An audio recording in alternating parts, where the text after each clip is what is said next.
What is going on, guys? Welcome back to the channel. Now you probably wonder, yes, I'm outside in the same spot again, and that's because these videos are being filmed time and time after again in the same day at the same time. Literally just filmed the other video and now I'm filming again, so that's why I'm wearing the same clothes and we're outside. Anyway, today's topic, we are going to talk about how do you know when your vehicle needs service, when do you take it, how do you know that? First off, obviously it's obvious when your vehicle's falling apart. That's when you take it.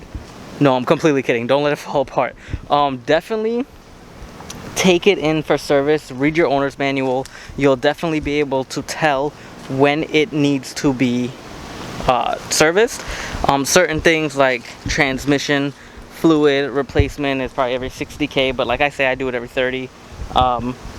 Spark plugs 100K, but I do it at 100K. Actually, I don't do it anytime before unless the vehicle's misfiring and we have an issue, because things do go wrong. Oil changes obviously is every well, now dealers say 10,000 with the synthetic. I do it every 4,500. Older vehicles every 3,000 or 6 months. So you can find everything in your owner's manual. That'll help you and it'll show you. Obviously, if you hear a noise in your vehicle, something that you don't know of, take it into a shop, let them check it out for you right away. If you don't know what you're looking at, let them tell you what's going on. And you know, preventive maintenance does help. If you have a odd noise coming from your wheel, you don't know what it is, you don't want to just keep driving it because you're just like, whatever, I'll just wait till it gets worse. Don't do that. No, don't ever do that. Reason being, you're gonna let that get worse, so something else is now taking all the stress. That's gonna get worse, so something else will start taking the stress. That's gonna get worse, something else is gonna start taking the stress, and you just caused a whole effect happen right there. When you could have prevented that, you just caused a whole ton of damage, way more money than you even needed to spend, because you're being negligent. Don't neglect your stuff. Go get it serviced. Whenever you hear something, smell something, something doesn't feel right, you must know. You drive the vehicle every damn day. You must know if something doesn't feel right. So no one could tell me, well, I don't know, I'm not that good at cars.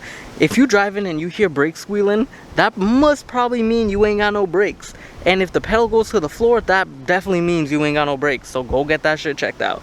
If your engine light's on and the car is bumping a lot, clearly that wasn't happening the day before, so you know something's wrong now. Go get that crap checked. Also, if you do have an engine light and it's on, the first thing you want to check before taking it anywhere, just check your gas cap. Chances are you didn't screw it in all the way. Chances are it's left loose. Chances are you didn't even put it in. So check that first and then drive it around or disconnect the negative battery cable. What's going on, guys? Sorry for the change of scenery. The memory card got full, so the camera stopped recording, and we're just gonna leave off where we left off. I was telling you guys to disconnect the negative battery cable. That will help reset the computer and the monitors, and then you reinstall it back, drive it around, see if any light comes on, if any codes come on. If not, you're in the clear. Now, usually that is how you know when to service your car, when to take it. Not everything has to go to the dealer. Not everything has to go to a mechanic. Some stuff are simple things that you can do by yourself. Obviously, if you see the tire light come on, just go fill some air. You don't need to go to the dealer, and you don't need to freak out like something's wrong. If there's a nail in the tire, you can go to a little shop or something. They can plug the tire for you. Usually tire shops do that. Or you can try to do it yourself. I'll make a video on how to plug a tire. I'm not sure if I have one, but I'll make one for y'all. Other than that, guys, it's super easy. Just listen to your car.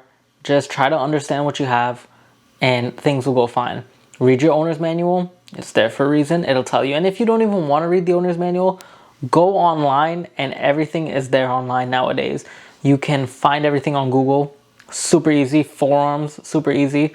And people definitely help each other out. And if you have a trusted mechanic friend, someone that you really trust, ask them to take a look at it, and maybe they'll help you out. But other than that, guys, super easy. Listen to your car. Read your manuals. Read the forums. Read online. Do what you gotta do. Take care of what you have and appreciate what you have. With that being said, guys, peace out, and I'll see y'all later.